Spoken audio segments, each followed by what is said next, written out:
জাতীয় গ্রিডে গ্যাসের সরবরাহ প্রায় ২৬% বেড়েছে, তবুও রাজধানী জুড়ে তীব্র গ্যাস সংকট কমেনি। সিএনজি চালিত যানবাহনের চালকরা চরম ভোগান্তির শিকার হচ্ছেন। রাজধানীর বিভিন্ন এলাকার ফিলিং স্টেশনগুলোতে সিএনজি ও রাইড শেয়ারিং চালকদের ঘন্টার পর ঘন্টা লাইনে দাঁড়িয়ে থাকতে হচ্ছে। অনেক সময় ৫ থেকে ৭ ঘন্টা অপেক্ষা করেও পর্যাপ্ত গ্যাস মিলছে না। এই গ্যাস সংকটের কারণে শুধু চালকরাই নন, সাধারণ যাত্রীরাও গণপরিবহন সংকটে পড়ে চরম দুর্ভোগ পোহাচ্ছেন।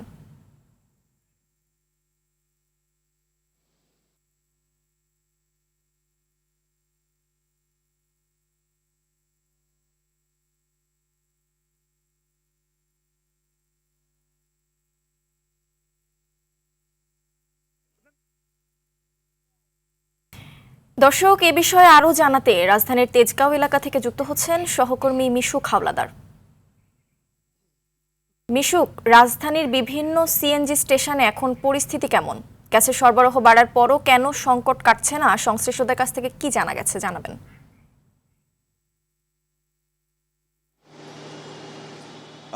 হীরাবতী, আপনি জানেন যে রাজধানী জুড়ে টানা ২৬ দিন গ্যাসের যে সংকট রয়েছে সেটি কিন্তু আজকেও বিদ্যমান। আমরা সকাল থেকে বিভিন্ন ফিলিং স্টেশনগুলো আমরা ঘুরে দেখেছি, সেখানে কিন্তু অনেকগুলো ফিলিং স্টেশন ইতিমধ্যেই বন্ধ রয়েছে এবং কিছু কিছু ফিলিং স্টেশন এখনও যেগুলো সচল রয়েছে সেগুলোতে কিন্তু লম্বা লাইন আমরা লক্ষ্য করছি। আমি এখন বর্তমানে তেজগাঁ সাউদার্ন ফিলিং স্টেশনে রয়েছি, সেখানে কিন্তু ১ থেকে ২ কিলোমিটারের মতো কিন্তু এখানে লম্বা যানবাহনের লাইন রয়েছে।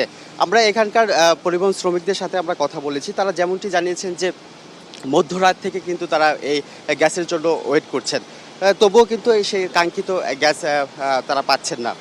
অর্থাৎ ৫-৬ ঘন্টা অপেক্ষা করার পরও গ্যাস না পাওয়া কিন্তু তাদের উপার্জনেও কিন্তু এর প্রভাব পড়েছে এবং তাদের সংসার চালাতেও কিন্তু টানাপোড়েনের মধ্য দিয়ে যাচ্ছে। সেই সাথে কিন্তু আমরা এখানকার যে ফিলিং স্টেশনের কর্তৃপক্ষ তাদের সাথে আমরা কথা বলেছি, তাদের কাছে আমরা জিজ্ঞেস করেছি যে গতকাল অর্থাৎ শনিবার ২৬% গ্যাস কিন্তু জাতীয় গ্রিডে যুক্ত হবার পরেও কিন্তু কেন চাপ নেই। তারা আমাদেরকে যেমনটি জানিয়েছেন যে গতকাল অর্থাৎ শনিবার ৮২৮ মিলিয়ন ঘনমিটার গ্যাস কিন্তু জাতীয় গ্রিডে সংযুক্ত হয়েছে, যেটি কিন্তু প্রয়োজনের তুলনায় খুবই কম। তবে কর্তৃপক্ষ আরেকটি বিষয় জানিয়েছেন যে এরকম যদি আরও কিছু মিলিয়ন ঘনমিটার গ্যাস জাতীয় গ্রিডে সংযোজন করা যায় তবে এই যে দীর্ঘ লাইন এটি কিন্তু কমে আসবে। তো তো এই ছিল আসলে আমার তেজগাঁও ফিলিং স্টেশন থেকে সবশেষ। হীরা, ধন্যবাদ আপনাকে।